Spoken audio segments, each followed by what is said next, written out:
লাস্টের সময় যেটা মনে হচ্ছিল যে একসময় মনে হচ্ছিল যে আজকে হয়ে যাবে, যদি ওরা লেট করছে এই কারণে হয়তো হয়নি। আর আমিও মানে খুব বেশি অরিড না, কারণ উনি তো আপনার মানে 100 করা আপনার 200 করা অভ্যাস আছে, তো আমিও জানি যে ওই জায়গায় উনি প্যানিক হয় না, 90 গেলে গেলে খুব প্যানিক কম হয় আল্লাহর মতে। তো ওই কারণে আত্মবিশ্বাসটা আছে যে কালকে গিয়ে অন্য কেউ থাকলে হয়তো একটু প্যানিক থাকতাম, যে উনি যেহেতু আছে আমার মনে হয় উনিও প্যানিক হয় না, আমরা কেউ প্যানিক না, তো কালকে গিয়ে ইনশাল্লাহ হয়ে যাবে। না না না না, আপনারা যেভাবে চিন্তা করছেন ওইরকম না, নর্মাল যেরকম ছিল ওইরকমই আছে। এখন হয়তো ফাইজলামি আরও বেশি করতে পারবো, কারণ ডে বাই ডে আরও বেশি ফাইজলামি করা যাচ্ছে। হ্যাঁ, কে চাইবেন এই সময়? তো সবাই চাবে, কারণ একটা দুজনের মাইলস্টোন ছিল, অবশ্যই যে কেউ চাবে এই সময় করার জন্য। ওরা অবশ্যই স্লো করছে, অনেক স্লো ছিল, সবাই চাচ্ছিল। দেখলে খেলা দেখলেই তো বোঝা যাচ্ছিল।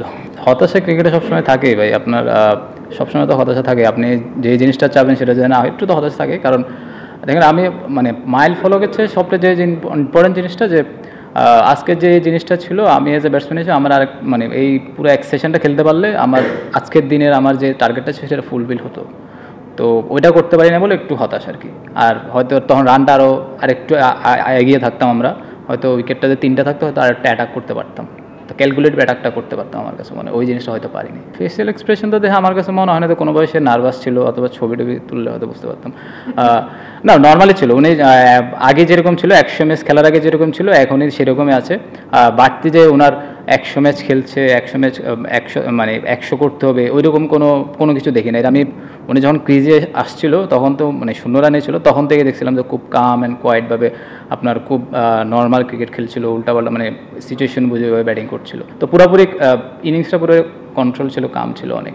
না, থ্রু আউট দ্য ইনিংসে ডিফারেন্ট যেটা ছিল যে আমি নিজে দেখলাম যে আপনার ওরা মানে আজকের সিচুয়েশনটা যেটা ছিল, মানে সিচুয়েশনটা ওদের যে ফিল্ড সেটিং যে ছিল সেটা পুরোপুরি ডিফারেন্ট ছিল। আপনারা যদি খেয়াল করে দেখবেন যে ওরা আমরা যখন থেকে গেছিলাম তখন থেকে কিন্তু ওরা ডিফেন্সিভ মাইন্ডে ছিল। তো যখন ডিফেন্সিভ মাইন্ডে ছিল আমরা জানি যে ওরা অ্যালাউ করছে, তো আমরা ওইভাবে খেলার চেষ্টা করি। আমরা জানি যে এই টিমের সাথে যদি আমরা ওরা আমাদের পেশেন্ট নিয়ে খেলার চেষ্টা করছে, তো আমরা ওই পেশেন্ট নিয়ে খেলার চেষ্টা করছি। মুশফিক ভাই একই কথা বলতেছে, আমিও কথা বলছিলাম, ওইভাবে ওইটা নিয়ে আলাপ করে আমরা ওইভাবে খেলতেছিলাম। যখন ব্রেকে আসছিলাম, যখন ভিতরে ছিলাম, তখন আমরা বলছিলাম যে আমরা দুজনে লম্বা সময় ব্যাটিং করি। যদি আমরা এখানে 100 করতে চাই কেউ ভালো একটু রান করতে, তাহলে লম্বা সময় ব্যাটিং করে রান করতে হবে। কারণ আরেকটা ছিল যে মাঠটা একটু স্লো ছিল, আপনাদের খেয়ালই করছেন। তো এই কারণে মনে হয় আমার কাছে মনে হয় যে একটু সবাই মানে ওই প্ল্যানেই ব্যাটিং করেছিলাম আমরা। এটা আমার ক্ষেত্রে প্রথম যে প্রশ্ন ছিল যে এই পরিবেশ তো এরাই কোনো সময় দেখি নাই, সত্যি কথা। ইভেন রিটায়ারমেন্ট কোনো সময় দেখি নাই। যে একটা সময় হচ্ছে এটা রিটায়ারমেন্টের দিকে যাচ্ছে, পরে দেখলাম যে এটা 100 টেস্টের মধ্যে হচ্ছে না। মানে মানে মানে এরকম না, মানে মনে হচ্ছিল যে রিটায়ারমেন্ট যখন কারো রিটায়ারমেন্ট করে তখন এইভাবে অন্যান্য দেশে, আমাদের দেশে অন্যান্য দেশে এরকম দেখি আর কি। তো আমার নিজেই দেখে অনেক ভালো লাগলো। তারপরে আমার কাছে মনে হয় যে এই জিনিসটা, এই কালচার যদি সবসময় থাকে বাংলাদেশে, তো ইয়াং জেনারেশন যারা আছে তারাও কিন্তু আপনার টেস্ট খেলার জন্য, তবে 100 টেস্ট খেলার জন্য অনুপ্রাণিত হবে। যদি আমার ক্ষেত্রে বলেন ভাই, আমি কালকে বাঁচবো কি বাঁচবো না আমি জানি না, পরেরটা পরে দেখা যাবো, আমি কালকেরটা আজকেরটা আজকে, তারপরটা পরেরটা দেখি।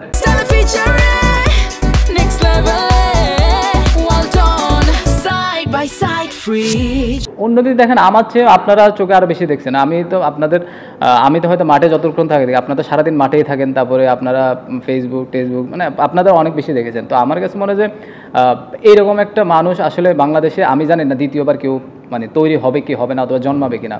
যে মানুষ আপনার রান করুক না করুক, তার জিম রানিং ফুড থেকে শুরু করে সব চলতে থাকে। অনেকে থাকে যে একটু হতাশা থাকে, ওনার ভিতরে কোনো হতাশাও নাই, ভালো খেললেও আপনার যে সব মেনটেন করে চলতে থাকে। তো ওইটা আমার কাছে মনে হয় ওইটা একটা ফল। এখন উনি 100 টেস্ট আসলে উনি ডিজার্ভ করে, আর সেই সাথে 100 মানে কালকে তো ইনশাল্লাহ 200 করে, সেটাও সে ডিজার্ভ করে। আমাদের দেশ আর অন্য দেশে তো পার্থক্য আছে, আমার কোনোভাবে হতাশ লাগে না ভাই, আল্লাহ যা দিয়েছে আলহামদুলিল্লাহ।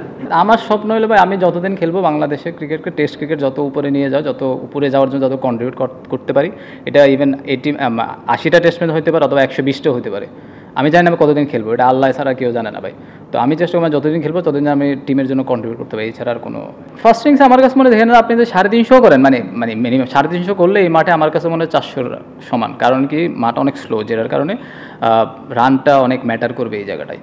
তো 350 400 হলে তো আলহামদুলিল্লাহ, 400 450 হলে খুব ভালো। 350 মানে খুব খারাপ অবস্থায় যে 350 করেন তাও বেটার, কিন্তু আমরা এখন যে পজিশনে সে আমার কাছে মনে হয় 350 হবে না, আরও বেশি হবে, 450 হতে পারে। সোফার আমার টেস্ট ক্রিকেটে যেটা হয় যে আপনার প্রথম দিন উইকেট একটু বেটার থাকে।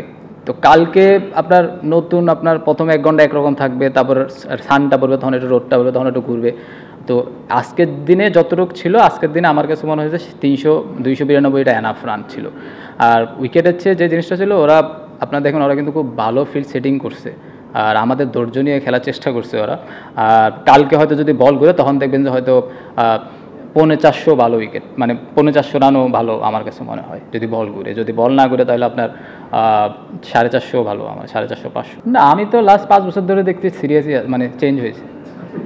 আপনাদের কাছে কেমন লাগে আমি বললাম, আমি তো অনেকদিন ধরে মানে আপনারা যেটা দেখেন আমার তো ওইখানে ওইরকম আমি দেখছি না। আপনারা যেভাবে কিন্তু আমি আসলে ওইভাবে দেখিনি, মানে এখন অনেক কাম রিল্যাক্স, অনেক ফান ফান করে আলাদা।